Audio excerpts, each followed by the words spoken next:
もし今食べている肉が昨日まで生きていた少女だったとしたら、遡ること14年前の2008年5月9日、舞台は中国、香港。この日、地元で多くの読者を持つ日刊新聞、明報がある殺人事件を報じました。殺されたのは16歳の少女、ワン・ジアメイさん。未来ある若い命が奪われた非常に痛ましい事件でした。しかし、この事件が注目を集めた理由は、ただ未成年の少女が被害者だったからというだけではないんです。逮捕された犯人のあまりに衝撃的な供述内容が近隣住民を戦慄させたんです。なぜなら少女の遺体が肉屋で売られていたから。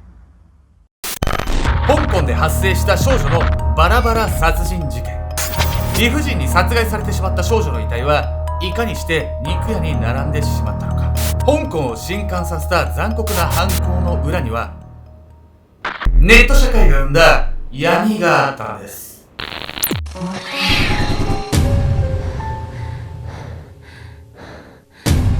シリコンバレーの友達欲しいよ。今年中にアメリカ行くかもしれないから。ケンちゃんです。香港に行って100万ドルの夜景の中に埋もれたい闇恵美子です。いいじゃん、一緒にシリコンバレー行こうです。シリコンバレーに私の輝きに見合うような100万ドルの夜景はあるの？もうないんじゃん。ないんじゃん。そこまで言われたら。そこまでは本日皆様にご紹介するのは香港で発生した16歳の少女バラバラ殺人事件についてなんです。バラバラって毎回聞くとさ、どんだけの恨みがあってそんなバラバラにするようなことするのって思うんだけど、どんだけの恨みがあったとしてもさ、バラバラにできる精神力がもうなんかすごいよね。怖いわよ。別のところに使ってほしいですよね。まあね、僕はね、この事件の残虐性もさることながら、犯人が犯行後に及んだもうことに関してもね、近隣住民を震え上がらせるようなことに及んでいたんですけど、まあ気になりますよね、皆さんも。何それではね、早速ね、この事件の経緯から見ていきたいと思います。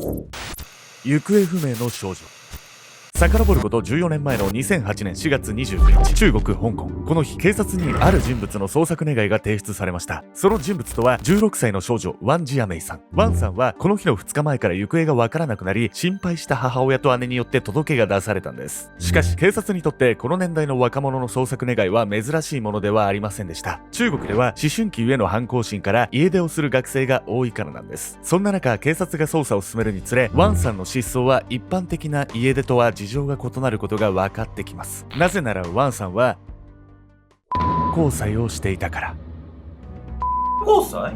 中国にも遠行っていうなんか概念があるの？そうなんです。実は喜ばしくはないことなんですけれど、交際というね、概念自体は、実は日本から中国に伝わったとされているんです。そうなの？というわけで本日のメトラキーワード、交際について。もともとは日本の社会現象だった交際なんですが、近年中国経済の発展とインターネットの普及に伴い、中国でも急激に摘発数が増えました。一説では交際の増加は35年に及んだ一人っ子政策の副作用だと考えられています。男性優位の意識が根強い中国では、一人っ子政策下でも男子を望む夫婦が多く、国民の男女比が大きく崩れました。そのため異性と付き合えない男性が売春に走っていると言われているんです。ワンさんはキミという名前を使って出会い系サイトを利用。自撮りのセクシーな写真を掲載していました。彼女は1回あたり日本円にして約2万円から4万円という値段を設定し、交際の相手を募っていたんです。つまりワンさんはさ、これ2人っきりで見知らぬ男の人としょっちゅう会ってたわけでしょ？めちゃくちゃ危険じゃない？でもおっしゃる通りです。なのでこのワンさんの失踪っていうのは単なる家出ではなく、何か事件に巻き込まれたんじゃないかっていう緊張がね、関係者に走ったんです。そしてその悪い予感っていうのは当たってしまうんです。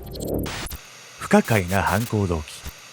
ワンさんが行方不明になってから10日以上が経過した2008年5月7日の早朝、警察は当時24歳だったディン・キタイを殺人の容疑で逮捕しました。ワンさんが使用していたパソコンや携帯電話を調べた結果、最後に電話をしていた相手がディンだったんです。当初は犯行を否認していたディンなんですが、間もなくワンさんを殺害したことを供述。ワンさんが行方不明になった4月27日、ディンは援助交際の約束を取り付けた彼女を家に招き入れ、性行為の後に殺したことを明らかにしたんです。その事実を証明するように警察がディンの自宅を調べると、カーペットの下からワンさんのものとみられる血痕や髪の毛が見つかりました。これらの証拠からディンの犯行とみて間違いないものの、気になるのは犯行に至った動機なんです。お金を払って行為をするだけの相手だったワンさんをディンはなぜ殺さなければならなかったのか。このことについて警察が尋問すると、ディンは意外な返答をするんです。彼女を殺した理由、覚えていませんよ。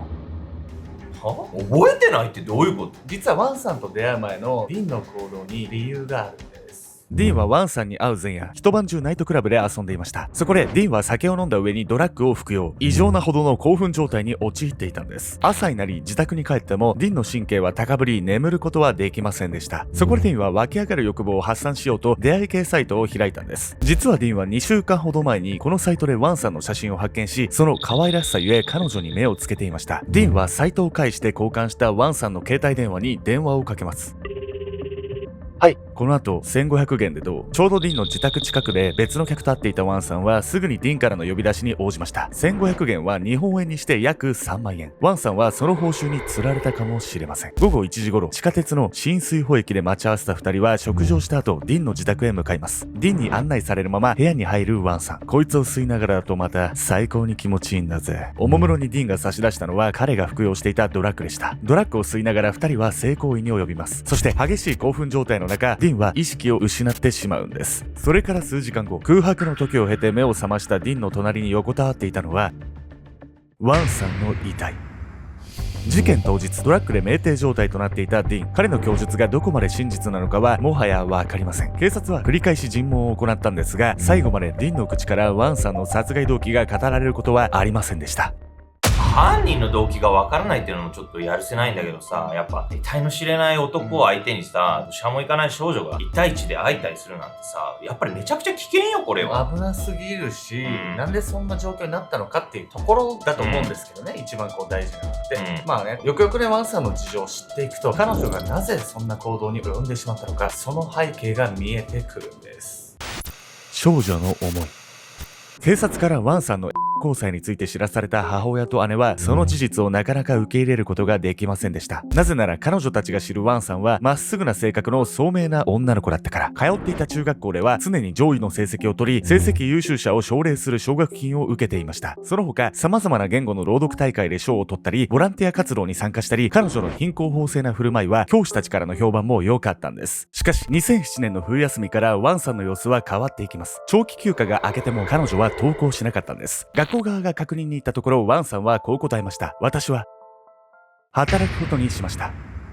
ワンさんの家庭は裕福ではなく、これまでも彼女はファーストフード店のアルバイトなどで家計の手助けをしていました。しかしこの時ワンさんが働くと言っていたのはアルバイトのことではありません。彼女はモデル事務所のアシスタントの仕事を見つけ、正式に就職したと話していたんです。こうして2008年1月24日、ワンさんは周囲の反対を押し切り学校を中退しました。中退しちゃったの？そうなんです。いくら家計助けるためとはいえ、なんかちょっと将来の可能性を少し閉じちゃったみたいでもったいない気がするけどね。まあ別にね、学校を中退するっていうのはね、選択肢としては僕はいいと思うんですけど、ただワンさんがね、学校を中退したっていうのは家計を助けるためだけではなかったんです。母親を含め周囲の人が退学を止める中、ワンさんが堅くなに就職を選んだことには2つの理由がありました。一つはモデルという職業への憧れ。モデルになることを夢見ていたワンさんにとって、モデル事務所という職場は夢の場所。ファーストフード店のアルバイトよりずっと魅力的に思えたんです。そしてもう一つの理由はママ父との不仲。1991年、ワンさんは中国の湖南省に生まれるんですが、3歳の頃に両親が離婚。その後、母親は再婚し、2000年には姉を連れて香港に移住しました。ワンさんが香港に移り、母親たちと暮らせるようになったのは、それから5年後の2005年、14歳の時でした。田舎だったふるさとを離れ、大都会の香港の街に胸を躍らせるワンさん。ただ、問題となったのが、母親が再婚したママ父との関係です。ママ父は母親より26歳年上。家計を支えていたのは母親でした。来る日も来る日も清掃の仕事に汗を流す母親と、ろくに働こうともしないママ父。そうやって母親に苦労ばかりかけるママ父にワンさんは苛立ちを募らせ、口論を繰り返していたんです。そしてママ父との不仲が深まるにつれ、ワンさんはこんな思いを抱くようになります。私が頑張って稼いでお母さんを助けよう。しかしモデル事務所のアシスタントの職で大金を稼ぐことはできません。手っ取り早くたくさんのお金を手に入れたい。そう思ったワンさんが次に目をつけたのが交際だったんです。この時の彼女は3ヶ月後にあんな事件に巻き込まれてしまうとは知る由もありませんでした。たった16歳なのにすごい責任感の強い少女だったわけね。ワンさんのそういう背景を知るとちょっと心が痛んじゃうわ。まあそうですよね。じゃあワンさんがそうやってね、そういう風なお金の稼ぎ方をしたっていうのをね、僕らが批判とかもね、別に簡単にはできちゃうわけなんですけど、そもそもさ、そうしないとこうね、お金が手に入らないとか、そうせざるを得ない社会構造っていうところに問題がなかったのかとかね、もっとそういう大きいところで捉え直す必要がある根深い問題なんじゃないかってね、僕はね、思ったんですよ。ちょっとね話は戻るんですけど、うんディーンがねワンさんを殺害したってこと自体も本当にひどい話なんですけど、実は殺害後の行動がさらにむごかったんです。残虐すぎる隠蔽工作。ディンは犯行こそ認めたものの、ワンさんの遺体をどこへやったかについてはなかなか自白しませんでした。尋問中のディンは他人事のようにのらりくらりとした口調で矛盾した発言ばかり。遺体を海に捨てたという供述をもとにダイバーが捜索しても手がかりは一向に見つかりませんでした。しかしある時、ディンが漏らした一つの発言によってその謎が解けるんです。本当に遺体を海に捨てたのか。はい、荷車で遺体を運び、マタウコックの海に投げ入れました。なるほど。待てよ。荷車で運ぶ？警察官はディンの供述を頭の中で整理しながら大きな違和感に気がついた。ずっと荷車で。はい。しかし、あの海に行くには車しか通れないトンネルを通過する必要がある。そこはどうした？警察官がこの質問をした途端、ディンは明らかに顔色を変え、額に汗をにじませる。黙り込むディンに警察官が厳しく問いかけた。事の深刻さ分かっているのか？ディン期待。君が彼女を殺したことが事実である以上、他に何を隠すことがある？警察から叱責されたディンは、ついに重い口を開いた。話しますよ。僕はあの日、バスに乗って彼女の遺体を運びました。なぜそんなことができたかって、僕が運んだのが、彼女の頭だったからですよ。怖いんだけども、惹かれすぎててちょっと。これだけでもね十分怖いんですけど、もっと怖いことがこの後に待ち受けているんです。殺害の発覚を恐れたディンはワンさんの遺体を細かく切断、頭部をビニールに包み紙袋に入れるとバスに乗って海へ向かい桟橋から投げ捨てました。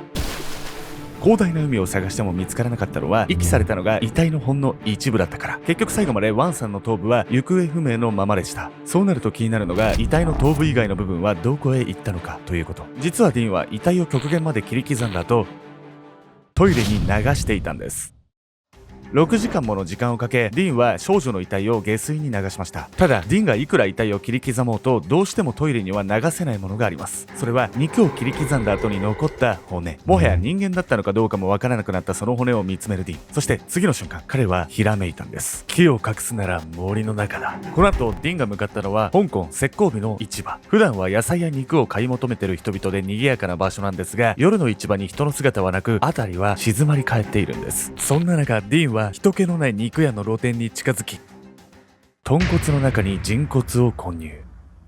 なんと彼は近隣住民が多く利用する市場で最悪の隠蔽工作を行ったんです。この供述が報道された時、香港に衝撃が走ったのは言うまでもありません。犯行からは何日も経過しており、人骨の行方を追うことは不可能。ディンの言葉が本当なら、少女の骨はいくつかの家庭やレストランに販売され、すでに食された後でしょう。近隣住民たちは自分が人肉を食べてしまったかもしれないという可能性に怯え、口々にこう囁きました。まるで八仙飯店事件みたいじゃないか。八仙飯店事件とは1985年にマカオで発生した殺人事件。中華料理店の経営者一家を殺害した犯人が被害者の遺体を天津の具にして販売したと噂され、当時のマカオや香港で大きな混乱を呼び起こしたんです。ワンさんの殺人事件によって香港では20年以上前の恐怖が再燃することになりました。2008年5月15日、検察は法廷でディンの自宅とつながる下水道から人体の筋肉組織が複数見つかったことを発表しました。 DNA 分析の結果、それらはワンさんのものと一致。こうして翌年の2009年7月27日、最高裁はディンに終身刑を言い渡しました。ワンさんが殺害された事件を受け、香港の若い女性の間には